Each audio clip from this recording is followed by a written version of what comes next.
Hi, this is James. Welcome to Gibberish FM. On a remote podcast on the east coast of Australia. Can you hear me? Special guest. Yes. You hear yourself? Yeah, I can hear myself. This is Kati. Do you recognise her? You might not recognise her without the Skype monotonous voice effects that Skype brings. She once did a podcast with me 7 years ago, 8 years ago. It was a while ago, yeah. Do you have fond memories of it? 0 memories, so I think they were fun. But no, my memory's not so good. She's older, she's a little bit wiser. She's gone full hippie. Maybe? Maybe's a good thing, yeah. Okay, for context, we're on a train from Sydney to Newcastle, New South Wales. Which we almost missed and ran around for like crazy. We're a bit sweaty because we ran around in a train station using Sydney's useless postage signs in the train station and almost missed train. Yeah, that was useless. Yep. I'm on the East Coast. Kati, when we last spoke to her, I think was in Finland, maybe in England, but she's lived a fair few places since we last spoke. But now she's living in Newcastle. I'm visiting Sydney, and I basically got her on a train and guilted her into doing a podcast. How do you feel? Amazing. I'm staked up and ready to go. Okay, so how did this come about, Kati? What's going on? Why are we here? Good question. Why was anyone anywhere? But we've just had a lovely day in Sydney and now we're on the way to go to sleep in Newcastle, basically. Why is a Finnish girl who was living in England now in Newcastle? I moved there because my boyfriend got a job there and it made sense and we both surf. And there's no intelligent reason for it, really. You dropped into your English accent there. No. Did I? Oh, that's awful. Embarrassing. Oh, jolly good. How's Newcastle going? How long have you been here for? Been here for 2 months, I think. It's just like England, basically, just a bit warmer and nicer. People look the same. People are just as nice and, yeah, same. Lovely. You're still alive. You haven't been eaten by a shark or a spider yet? No, we did see a spider the other day and now we've named a room the spider room. And we think it was a deadly one, so we're a bit shaking our socks every time we take them off just in case there's a spider there. You googled what the spider looks like to see if it was dangerous? We think it might have been a black widow, but that's possibly being a hypochondriac. But you never know. This country's dangerous. Are they the ones that cause necrosis? I think they kill you in some way or another. It's not good to be bitten. Otherwise you become Spider-Man as well, so you don't want that. It's trouble. So you came up on the train from Newcastle. What did we do? Oh, I took you on we went and had some weird Korean hot pot. That's it. That was exciting. It took forever to cook. Some squid, beef, all the kimchis and coleslaw. I did not expect to be having Korean hot pot today, but we did. Spontaneous, I guess. Or we just walked until eventually fine, we'll go here. I think it was that. It was a random choice, but I think we both embraced it. Well, it turns out you've actually had it before. Like 10 years ago. Authentic stuff. So how long does it take on the train? We're on it going back to Newcastle now, to my hotel, and you're going home to your family? I think it's about 2.5 hours, 3 hours. But it took a bit longer for us because we ran around, so I think that added at least an hour. Yeah, and then we had our hot pot. It's the first time I've had hot pot, so that was exciting. Then we walked to the harbour to see the Harbour Bridge and Sydney, and then we were tired. We had a bit of a rest. And then we went to Prime Restaurant. Yeah, we had a lovely day. What did you think of our day?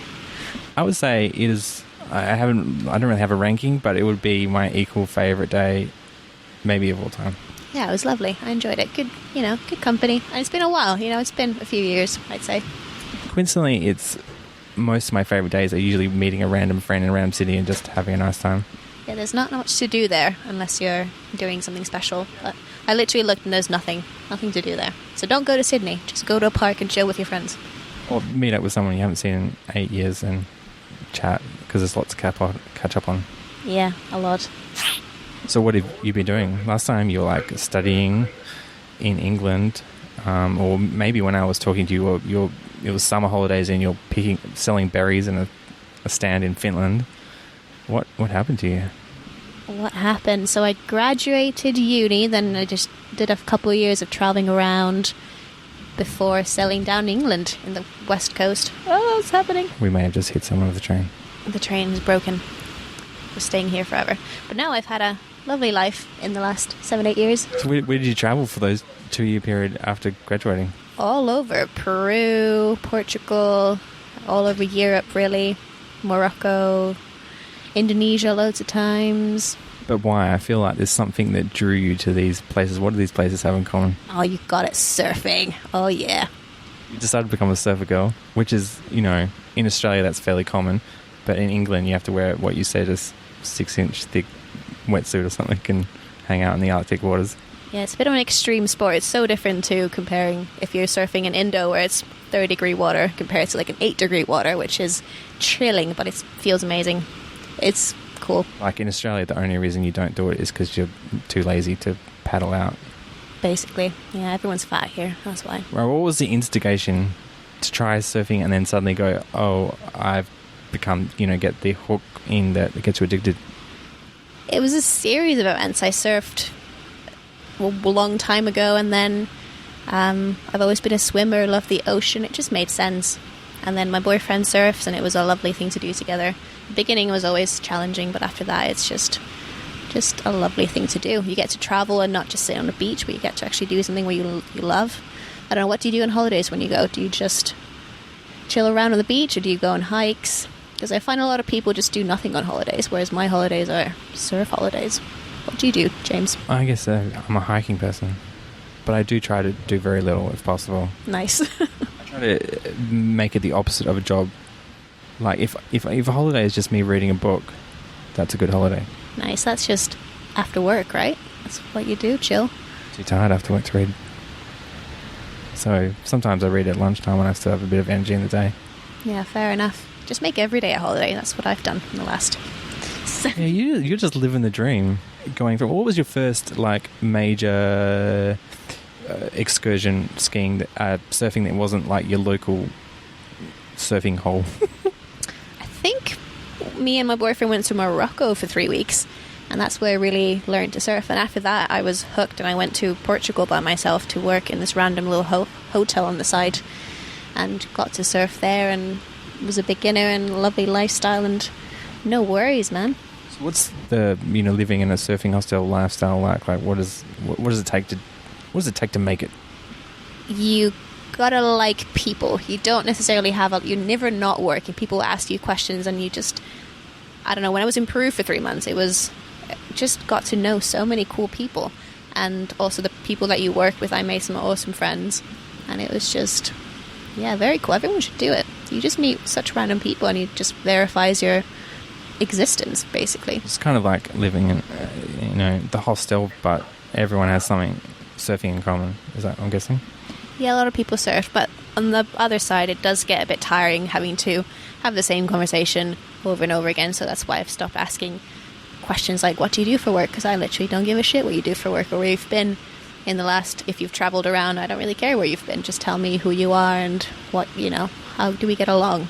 So you can get along, you can ask different kind of questions. So was Peru in that 2-year period? Yes, I think so. I think it was exactly 2 years ago. In February sometime. Yeah, it was cool. But then you moved to Cornwall, right, in England. What did you do there? I thought I wanted to become a teacher. Turns out schools are awful and kids are naughty, and we're just yelling at kids all day. I'm way too young for that. And it's just an awful place. So, anti-school, yay. So I did that for a bit, and then I found a lovely job working in a golf course, and I was a supervisor and manager there, which just meant I sat around reading a book, chatting to old people all day and making coffees. It was lovely. But I think I established with you earlier, you didn't learn to play golf. No. I went on the driving range once, hit 50 balls and thought it was the stupidest thing in the world. Why would I spend time on this?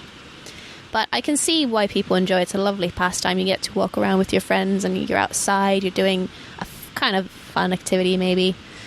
But yeah, I see that, especially for older people, it's just a community there. That's very cool. And people don't have that. It keeps them out of their homes watching TV, which is nice. And you had the lovely 90-year-old people just come in for a pint with their mate, and my heart just sank for them. They were just lovely people. Did any famous people come through? I don't think so. No.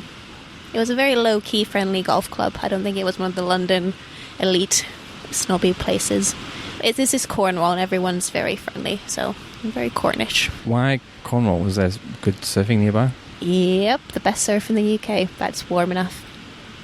And was your partner like for him as well, or was he working there? He worked, but he also surfed, and we lived a 2-minute walk away from the beach from all the surf breaks, and it was just, again, a lovely lifestyle, just on the beach. People come there for holiday, and we just be like, this is amazing to live here all year long for 2 years. Sad to leave it, but Australia is pretty nice too. You were in Cornwall for quite a while until you made the big move. Yep, 2 years, which is the longest I've been in one place for a long time, which is nice as well. So how has Australia been so far? Good. I've spent a lot of it hanging out with an elderly dog, so that's been fun. She's given me lots of love and cuddles.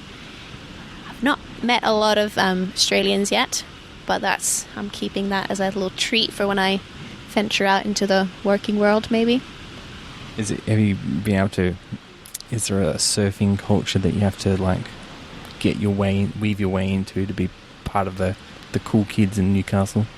I think everyone's fairly friendly because I'm a girl. I think they just look at me and kind of like having me around because having a lady in the water brings a different vibe. And I'm always very friendly to people. I just say hi and chat to people and not to snake too many waves. So get the locals' respect because I'm a local now too. So hey ho. You talked about you might need to, every now and then you need to punch someone to get on a wave. You haven't had to do that in Newcastle yet? Not yet, but I'm waiting for it. In the UK, I'd get super aggressive at our local beach just because you've had these tourists and noobs running in thinking they own the place and they don't. You got to mark your territory, right? Yes, you've got to be aggressive. Let them know where you are. Of course, it's all fun and games, but I think they thought it was serious. That's cool. I'm a very aggressive person. So what's next? Got lots of interesting ideas and projects on the go. None of which are currently happening because I'm paralyzed because I've got too many of them in my brain, so I need to organize myself. And super excited about lots of things, and yeah. So you're going to take some time to settle into Australia before like planning surfing trips around the country and all that stuff, or Indonesia, or wherever it's cheap to go? I think at least a few months before we start. Fiji is one that's calling our name because it's so close and haven't been there before. Indo, it's one of the reasons we moved here as well because it's so close to Indonesia. You can just pop there for a week and it's not like a massive thing. So no, we need to have a look into it. You were in while you were waiting for visa issues to work out. You were in Indonesia for quite a while, right? Yeah, we were there for 3 weeks. I could live in there forever, but you can't. So how were you living in Indonesia? We were on a very remote island called the Mentawai Islands. World-class waves, living in a tiny hut with nothing in the island, just footpaths through the jungle, and very good waves and a couple of other surfers. Describe this hut to me. It had a mattress on the floor, a mosquito net, and a shelf and a door. And it was about the size of the bed, so there's not much room in there. And a little, yeah, that's it. Very basic. So where'd you brush your teeth? You just do it on the little balcony outside. There was a shared toilet, which was a hole in the ground, and a bucket shower. So you'd put water into a bucket, and then you'd bucket yourself to wash yourself off. So very basic, and we'd just lie in a hammock after surfing and just chill. What else do you need? Nothing. No, not at all. You have one of those buttons you press when you're in trouble and someone sends off a signal to GPS or something. And no, I want one of those. That sounds like a smart idea to have. If you get hurt in these islands, you are basically, it takes 6 hours to the nearest other island, and by then you could have just died. So don't get hurt there. And a lot of people do that. I've seen, on the way, there was somebody just was bleeding in their head because they hit the reef with their face. So don't get hurt. I brought my own doctor with me, so I was lucky. That's right, your partner's a doctor. That's comforting. Although he said if something happens, he can just tell you how fucked you are and not actually be able to do anything because you just can't do anything without the tools. So that's helpful. You've got 10 hours before you die. Oh, thanks. Does he carry a doctor's bag around with a stethoscope? He did have his stethoscope with him, and a few stitching things, but no. Skin glue. Did you get to use it? No, sadly. No.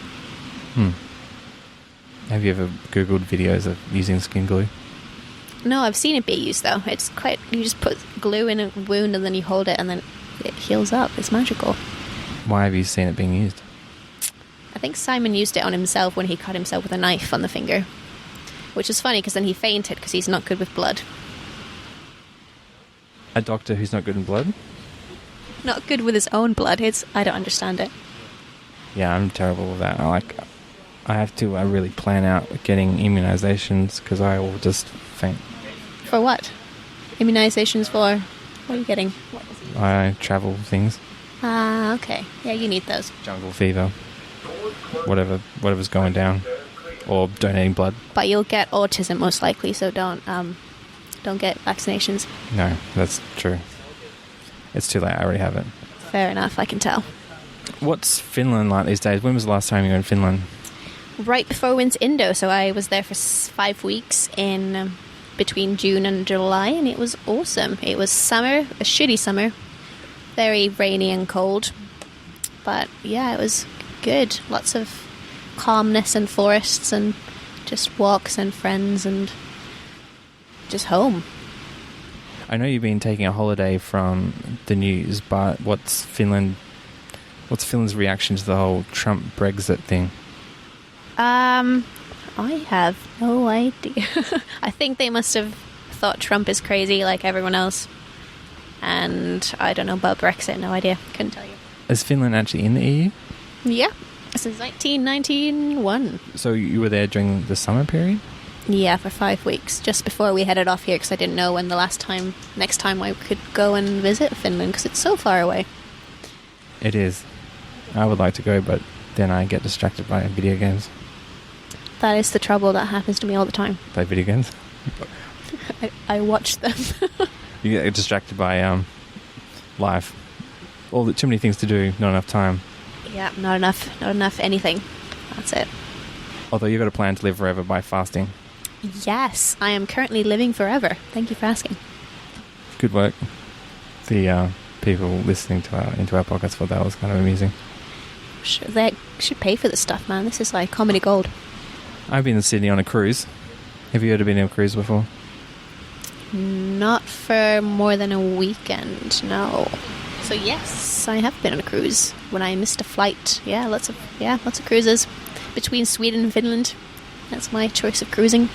That feels like you've got a destination. Like, it's not a cruise, it's just a boat ride. Yeah, fair enough. Whereas your cruise was a bit pointless. You went from Sydney to Moreton Bay, and then Moreton Bay back to Sydney. Party cruise. It was kind of cool, I guess. Yeah, I don't know. I'm not sure I'm going to crow about recommending it to people. Probably good, yeah. Fair enough. Although it's one of those things you can kind of tell people who would really like cruises. And I'm like, I can recommend it to that person. Because it's definitely marketed at a certain kind of clientele. And I don't think we're it. I'm too weird for cruising. You ever considered being a pirate that goes around sailing between weird islands with surfing and stuff and raiding other boats for money? I definitely have it in me. I just don't... I get boat sick, so I think I'd be an awful pirate. That's right. You're a surfer, but you get boat sick or seasick. I think seasick or any motion sickness is probably the better. I get car sick. Training I'm fine in. I don't know. It's probably in my head. But on a surfboard, you're one with the ocean and you're just... It's fun. Yeah, I think so. It's, like I said, I think it's a mental illness. Or maybe the motion sickness adds to the thrill. Ooh, that's an interesting one. I've never puked while surfing, so I need to try that. Oh, no, I don't, because then sharks will come, so no, I'm not going to do that. Bad idea, James. Well, it's been lovely to catch up with you after all these years, Kati. I hope it's not the last time we get to hang out. What are you most looking forward to in the coming year? Just exploring Australia. There's a lot to see. It's a huge place, and there's so many wild areas that are just so remote. And just to watch the sky and keep an eye on the aliens and go camping and all of that. I'm excited. You have to be careful of the aliens. I always am. Thank you. Good night. Lovely.